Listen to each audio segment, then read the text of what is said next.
Hello guys, welcome back to my channel. मैं निशा। आज मैं आप लोगों के लेके आई हूँ आदित्य पब्लिकेशन बुक से मैं हिंदी के आप लोगों की क्लास लेके आई हूँ। आप लोग जो लोग भी किसी भी कॉम्पिटिटिव एग्ज़ाम की तैयारी कर रहे हैं, जैसे कि आप लोग, तो सभी में आपकी देखिए क्या पूछी जाती है, हिंदी पूछी जाती है। तो हिंदी किसी भी आप एग्ज़ाम की तैयारी कर रहे हैं, जैसे कि UPP, UPSI, UPTGT, PGT, LT grade, CTET, UPTET, super TET, PET, सभी के लिए ये बुक इम्पॉर्टेंट है। आप बैंक का किसी भी एग्ज़ाम दे रहे हैं या फिर आप यूपी पुलिस का एग्ज़ाम दे रहे हैं, लेखपाल परीक्षा, किसी भी मतलब किसी भी कॉम्पिटिटिव एग्ज़ाम की अगर तैयारी कर रहे हैं तो आदित्य पब्लिकेशन की जो बुक है वो बहुत ही अच्छी बुक है। और इसलिए मैं आपको इसी से ही प्रिपरेशन कराऊंगी किसी भी एग्ज़ाम की, और इसमें वो क्वेश्चंस भी आपके दिए रखे हैं जो क्वेश्चंस आपके इन सभी एग्ज़ामों में पूछे गए हैं, जो भी एग्ज़ाम्स में पूछे गए हैं। जैसे कि आपका केवीएस में जो क्वेश्चंस पूछे गए हैं, यूपीटीजीटी में पूछे गए हैं, पीजीटी में पूछे गए, तो वो क्वेश्चंस भी आपको इसमें दे रखे हैं और इसके साथ ही साथ आपको टॉपिक भी अच्छे से एक्सप्लेन किए गए हैं। तो चलिए देखते हैं। देखिए, ये सभी प्रतियोगिता परीक्षाओं जैसे यूपीपी हो गया, यूपीएसआई हो गया, और पूर्णतः संशोधित एवं परिवर्धित चतुर्थ संस्करण है ये आपका। और ये आपका देखिए, आपका इन जितनी भी आपकी ये ऊपर परीक्षाएं देखिए दे रखी हैं, जो भी एग्ज़ाम्स के नियम हैं, तो इन सभी में क्वेश्चंस पूछे गए हैं। और ज़्यादातर ये अगर एक बुक आपने इसे कर ली तो आपका यूपी टेट की आप तैयारी कर रहे हैं या फिर सी टेट या फिर सुपर टेट, तो सुपर टेट के आपके 20 मार्क्स की हिंदी आती है, वो यहाँ से आपकी कवर हो जाएगी। और बाकी देखिए, इसमें हम आज जो स्टार्ट करने जा रहे हैं वो देखिए आपके कितने चैप्टर हैं। अगर आप चैप्टर की बात करते हैं तो सबसे पहले जो चैप्टर दे रखा है वो हमारा हिंदी वर्णमाला व विराम चिन्ह है। हिंदी वर्णमाला, आप तो वर्णमाला तो अच्छे से जानते होंगे, जैसे कि छोटा, बड़ा, छोटी, बड़ी, छोटा, तो ये हमारी वर्णमाला होती है, वह उनके बारे में विराम चिन्ह है। जैसे कि हम कोई भी क्वेश्चन पूछते हैं तो उसमें कौन सा क्वेश्चन मार्क लगता है, विराम चिन्ह लगता है, तो ये होंगे आपका। फिर वर्तनी आ जाएगी, आपकी वर्तनी आ जाएगी, स्पेलिंग से संबंधित आ जाएगी। फिर संधि, समास, तत्सम, तद्भव, देशज, विदेशज शब्दों के बारे में पढ़ेंगे। विलोम शब्द, जैसे कि हम लोग बोलते हैं जिसमें हम अपोजिट वर्ड बोलते हैं इंग्लिश में, पर्यायवाची, अनेक शब्दों के लिए एक शब्द है, अनेकार्थी शब्द। फिर आता है 10th है आपका सम शुद्ध भिन्नार्थ शब्द आ जाएगा, मुहावरे, लोकोक्ति। देखिए तो सब कितने चैप्टर हैं आपके, लगभग आपके 35 चैप्टर हैं। तो इसमें आपके 35 चैप्टर हैं, वो इसमें मैं कंप्लीट कराऊंगी। जो लोग भी अपने स्टार्टिंग से और किसी भी कॉम्पिटिटिव एग्ज़ाम की तैयारी कर रहे हैं, तो अभी देखिए जो भी आपका यूपी पुलिस कांस्टेबल का आपका जो एग्ज़ाम है उसके लिए भी मोस्ट इम्पॉर्टेंट है। इसमें आपका जो भी है ज़्यादातर हिंदी आपकी पूछी जाती है। तो चलिए देखते हैं। इसमें सबसे पहले जो हम वर्णमाला से स्टार्ट करेंगे, कहाँ से, सबसे पहले जो अध्याय है हमारा हिंदी वर्णमाला व विराम चिन्ह है। क्या है? हिंदी वर्णमाला एवं विराम चिन्ह है। अगर हम इसकी एक दृष्टि में देखें, देखिए वर्णमाला, देखिए वर्ण का मतलब जो होता है, जैसे कि छोटा, बड़ा, छोटी, और माला, माला क्या होती है, इस तरीके से जो भी हम लोग अपने नेक में पहनते हैं तो वो क्या होती है, माला होती है। तो इसी में अगर हम इसमें छोटा आ, ठीक है, बड़ा आ, इन्हीं वर्णों को पिरो देते हैं, छोटा, बड़ा, छोटी ई, बड़ी ई, तो ये इसी को हम क्या बोलते हैं, आ से लेके क्या तक अगर हम पिरो देते हैं तो क्या बोलते हैं, इन्हें हम वर्णमाला बोलते हैं, वर्णों की माला। तो चलिए देखते हैं। एक दृष्टि में वर्णमाला, एक दृष्टि में वर्णमाला, वर्णमाला में जितने भी वर्ण होते हैं वो कितने वर्णमाला, जैसे कि मान लीजिए कि एक माला है जिसमें 100 मोती हैं, ठीक है, तो हम क्या करेंगे, या इसमें 100 है, लेकिन जो हमारे हिंदी की वर्णमाला उसमें कितने वर्ण होते हैं, कितने वर्ण हैं, तो इसमें हमारे कितने वर्ण होते हैं, जैसे एक माला है जिसमें 52 वर्ण हैं। तो अगर एक दृष्टि में देखें तो एक दृष्टि में हिंदी वर्णमाला में कितने हैं, अगर क्वेश्चन आज का आपका आ जाता है कि हिंदी वर्णमाला में कितने वर्ण हैं, तो हमारे कितने होंगे, 52। अब हम क्या करते हैं, इन 52 वर्ड्स को, सॉरी, जो भी वर्ण हैं उनको हमने दो पार्ट में डिवाइड कर दिया है। कहाँ, दो पार्ट में डिवाइड किया है। इसमें होते हैं, एक तो स्वर हो जाते हैं और दूसरे हमारे व्यंजन हो जाते हैं। अब 52 में जो स्वर हैं वो हमारे कितने हैं, 11 हैं। कितने हैं, 11 हैं। अगर हम बात करते हैं, चलिए अब हम स्वर के बारे में पढ़ लेते हैं कि स्वर क्या होते हैं। तो देखिए, छोटा आ, बड़ा आ, छोटी ई, बड़ी ई, छोटा ऊ, ऋण, ए ओ औ। तो ये सभी हमारे कितने हैं, देखिए काउंट कीजिए, 1 1 2 3 4 5 6 7 8 9 10 और 11। तो ये कितने हो गए, 11। 11 क्या है, ये आपके स्वर हैं। ठीक है। और यहाँ पे अगर हम इसकी बात करें व्यंजन, तो व्यंजन की अलग अलग हैं, ठीक है। तो व्यंजन इनको हम बाद में देखेंगे, पहले हम इनको किसे देख लेते हैं, स्वर को ही देख लेते हैं। तो अब हम बात करते हैं कि इनको जो थे, जो 11 स्वर हैं, कितने स्वर हैं, सबसे पहले हमारे कितने वर्ण थे, 52 वर्ण थे। इन वर्णों को हमने दो भाग में डिवाइड कर दिया, स्वर और व्यंजन में डिवाइड कर दिया।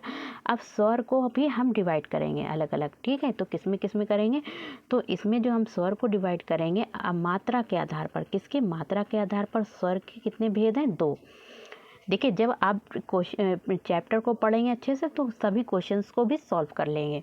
जो भी मैं एक्सरसाइज, जो भी इसके क्वेश्चंस हैं जो कराऊंगी, तो वो भी उसको आप अच्छे से तरीके से सॉल्व कर लेंगे। तो यहाँ पे जो स्वर हैं उनको मात्रा के आधार पर कितने बताए गए, 2 स्वर हैं। कौन कौन से हैं, दीर्घ स्वर, हास स्वर और दीर्घ स्वर।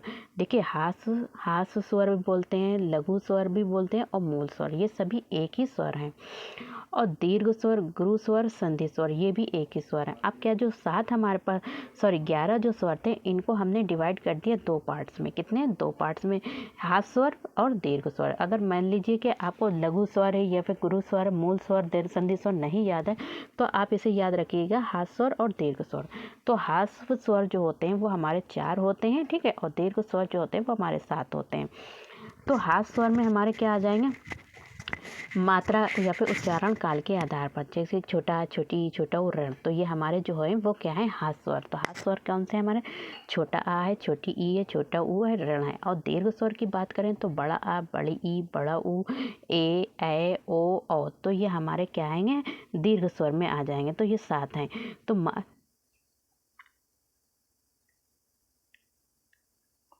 देखिए, तो इसकी अगर हम बात करें कि एक मात्रा, तो मात्रा के आधार पर, क्योंकि ये एक मात्रा वाले हैं, क्या है, एक मात्रा वाले हैं।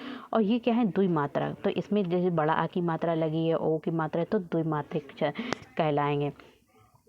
फिर हम क्या करते हैं कि इसमें जो बताया गया है कि एक होता है हास स्वर, दीर्घ स्वर, और तीसरा आपका होता है प्लुत स्वर। कौन सा होता है, प्लुत स्वर। तो प्लुत स्वर, जैसे कि जो टिप्पणी के अगर अनुसार देखें तो जो प्लुत स्वर होते हैं संस्कृत भाषा में होते हैं। देखिए, जो प्लुत स्वर होते हैं वो आपके कहाँ होते हैं, संस्कृत भाषा में होते हैं, हिंदी में नहीं होते हैं। और इसमें अगर मात्राओं की बात करते हैं, देखिए सबसे पहले अगर हम बात करते हैं, देखिए फिर से देख लीजिए आप लोग एक बार, तो जो हमारे हिंदी वर्णमाला में जो वर्ण हैं वो कितने हैं, 52 हैं। इन 52 वर्ड्स को हमने 2 पार्ट में डिवाइड कर दिया है, स्वर और व्यंजन। अब बात करते हैं व्यंजन की, बात करते हैं तो व्यंजन को भी हमने 2 भाग में डिवाइड कर दिया है मात्रा के आधार पर, किसमें, हास स्वर और दीर्घ स्वर और प्लुत स्वर। तो जो हास स्वर है तो उसमें कितने होते हैं, वो 4 होते हैं, ये एक मात्रिक कहलाते हैं। देखिए, हास स्वर ये जो हैं वो हमारे कितने हैं, हास स्वर जो हैं वो 4 हैं, छोटा, छोटी, छोटा और ऋण हैं। और ये क्या कहलाते हैं, एक मात्रिक कहलाते हैं। क्या कहलाते हैं, आपके एक मात्रिक कहलाते हैं। फिर आती है दीर्घ स्वर, ये होते हैं हमारे 7, और ये होते हैं, इसको कहलाते हैं द्विमात्रिक कहलाते हैं। क्या कहलाते हैं, द्विमात्रिक कहलाते हैं। और प्लुत स्वर, जो तीसरा स्वर होता है प्लुत स्वर, ये हिंदी में नहीं होता है बल्कि आपका संस्कृत में होता है। और मात्राओं के देखे जाए तो जो 11 स्वर होते हैं जिसमें छोटा आ की कोई मात्रा नहीं होती, ठीक है, छोटा आ की कोई मात्रा नहीं होती बल्कि बड़ा आ की मात्रा होती है, छोटी ई की मात्रा होती है, जैसे कि यहाँ पे दे रखा है। देखिए, बड़ा आ, तो छोटा आ की कोई मात्रा नहीं होती है, ठीक है। तो यहाँ पे क्या है, बड़े आ की मात्रा है, छोटी ई की मात्रा है, बड़ी ई की मात्रा है, छोटे ऊ की मात्रा है, बड़े ऊ की मात्रा है, ऋण की मात्रा है आपकी, और किसकी है, ए की, ऐ की, ओ। तो ये सब मात्राएं, और टोटल मात्राएं कितनी है आपकी, 10 है। फिर अब बात करते हैं कि जो द्विमात्रिक थे, ठीक है, तो द्विमात्रिक को भी इन्होंने दो भागों में डिवाइड कर दिया है, मूल दीर्घ स्वर और संयुक्त दीर्घ स्वर। किस में डिवाइड कर दिया है, मूल दीर्घ स्वर और संयुक्त दीर्घ स्वर में। तो सजातीय संधि स्वर है और विजातीय संधि स्वर ए है। तो इसमें इन्होंने डिवाइड कर दिया, कैसे कर दिया है, तो इन्होंने क्या किया, द्विमात्रिक। तो जो हमें छोटा आ, छोटी, छोटा और ऋण से कोई मतलब नहीं है, जो हमारा बड़ा आ था, बड़ी ई, बड़ा ऊ, ऋण, ए, ऐ, ओ, जो हमारे 7 थे, तो उनसे हमें मतलब है। तो इन 7 को इन्होंने क्या कर दिया, फिर डिवाइड कर दिया है 3। तो 3 जो हो गए वो बड़ा आ, बड़ी ई, बड़ा ऊ को अलग कर दिया, ठीक है, बड़ा आ, बड़ी ई, बड़ा ऊ को इन्होंने अलग कर दिया है। और जो भी ए, ऐ, ओ बचे हैं तो उन्हें देखिए, जब हम क्या बनेंगे, बड़ा आ कैसे बनेगा, तो छोटा आ प्लस छोटा आ को मिलाएंगे तो हमारा क्या बन जाएगा, बड़ा आ बन जाएगा। छोटी ई को मिलाने पर हमारी क्या बन जाएगी, बड़ी ई बन जाएगी। छोटा ऊ को मिलाने पर क्या बन जाएगा, हमारा बड़ा ऊ बन जाएगा।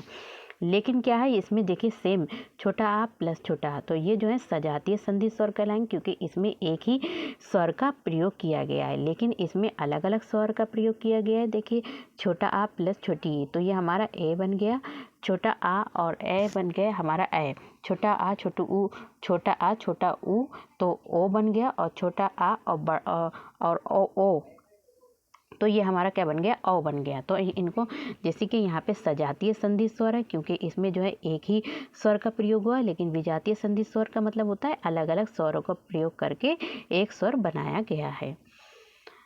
फिर आता है आपका यहाँ पे आयोग वह बाद में पढ़ेंगे, सबसे पहले अब हम पढ़ लेते हैं आपके व्यंजन।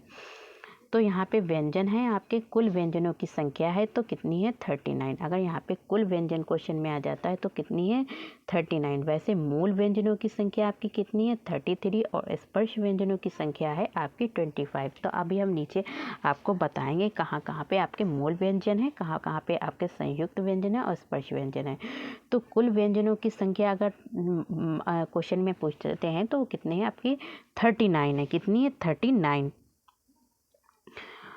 कुल व्यंजन, जिसमें आपके कौन कौन से आ जाएंगे, आपके स्पर्श व्यंजन भी आ जाएंगे, अंतस्थ व्यंजन, ऊष्म व्यंजन, संयुक्त व्यंजन, उत्क्षिप्त व्यंजन, ये सभी मिलाकर आ जाएंगे। तो ये सब कुल व्यंजन आएंगे तो वो आपके यहाँ पे कुल व्यंजन टोटल व्यंजनों की जो संख्या है वो आपकी 39 है। मूल व्यंजनों की बात करें तो 33 है। 33 में जिसमें हमारे का से लेके माँ तक आ जाएंगे, और अंतस्थ व्यंजन और 11 ऊष्म व्यंजन भी आ जाएंगे। स्पर्श व्यंजन ये हमारे का से लेके क्या होते हैं माँ तक होते हैं। कितने होते हैं, का से माँ तक जो होते हैं वो हमारे स्पर्श व्यंजन होते हैं।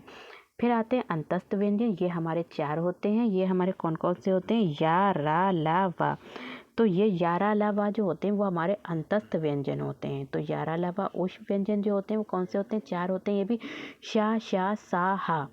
और संयुक्त व्यंजन जो होते हैं 2 चीज़ों से मिलकर बनते हैं, जैसे कि सड़क ड़ा वाला आता है तो उसमें जो होता है संयुक्त व्यंजन जिसमें शा है, त्रा है, ज्ञा है, श्रा है, तो ये हमारे 4 होते हैं। और उत्क्षिप्त द्विगुण व्यंजन ये 2 वर्णों के योग से मिलकर बने होते हैं, जिसमें सड़क वाला आता है, पढ़ाई वाला आता है ड़ा।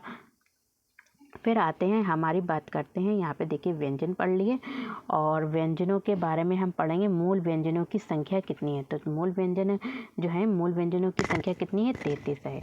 तो यहाँ पे देखिए वर्ग दे रखा है। वर्ग कौन कौन सा होता है, जैसे वर्ग है का वर्ग, जैसे कि का वर्ग आपने पढ़ा होगा, जैसे का खा गा घा।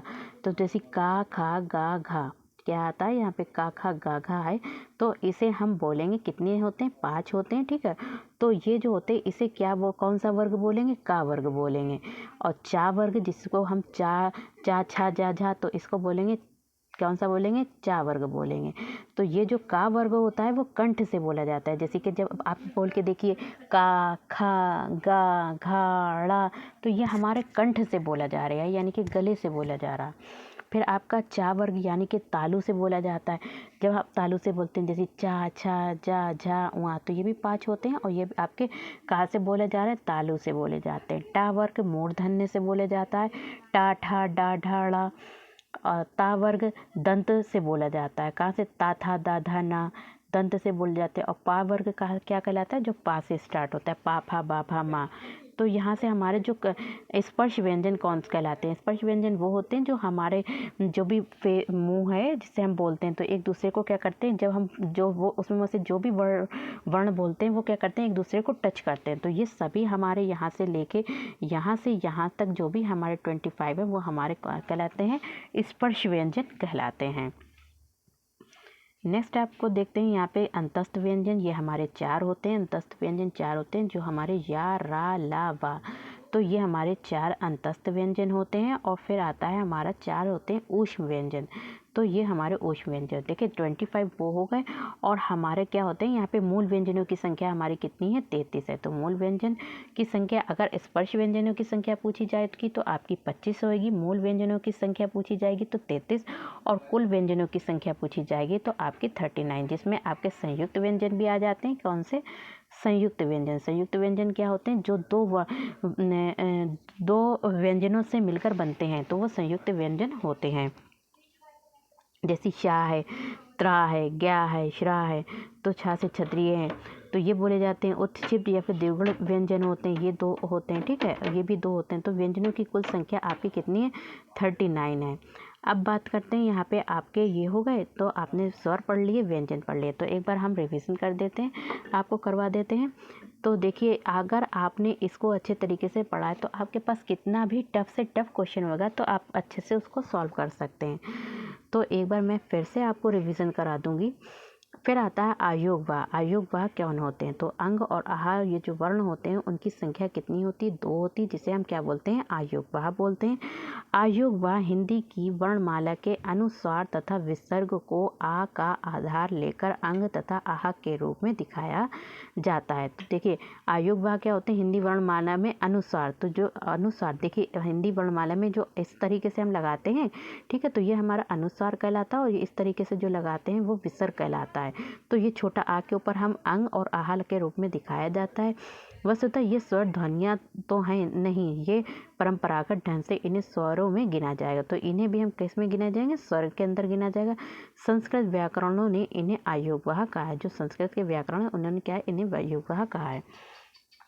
अनुस्वार और विसर्ग दोनों स्वर भी हैं और व्यंजन भी। देखिए, इनको हम स्वर में भी काउंट कर सकते हैं और व्यंजन में भी काउंट कर सकते हैं। अगर हम स्वर में काउंट करेंगे तो ये हमारे जो 11 स्वर थे और उसमें अंग और आहा भी मिला लेते हैं तो हमारे कितने स्वर हो जाते हैं? टोटल स्वर जो होते हैं वो हमारे 13 हो जाते हैं। अगर व्यंजन की बात करते हैं तो हम इनको व्यंजन में भी मिला।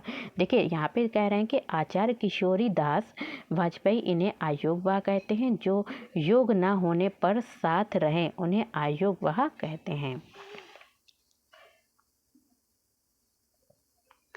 तो यहाँ पे आपके हिंदी वर्णमाला में कुल वर्णों की जो संख्या हो गई वो आपकी कितनी है? 52 है, जिसमें से आपकी क्या क्या है? 52 है। मूल स्वरों की संख्या 11 है। देखिए, मूल स्वर जो थे वो कितने थे? वो आपके 11 थे। छोटा आ, बड़ा, छोटी, बड़ी, छोटा बड़ो, ऋण, ए, ओ, औ, ठीक है। फिर उसमें 2 उन्होंने क्या डाल दिए? 2 आपके जो भी थे स्वर आयोग वाह वर्णों की संख्या आपकी कितनी है? 2 है। व्यंजनों की संख्या 39 है। तो व्यंजनों की जो भी संख्या वो 39 और टोटल मिला के आपके कितने हो गए? 52 हो गए।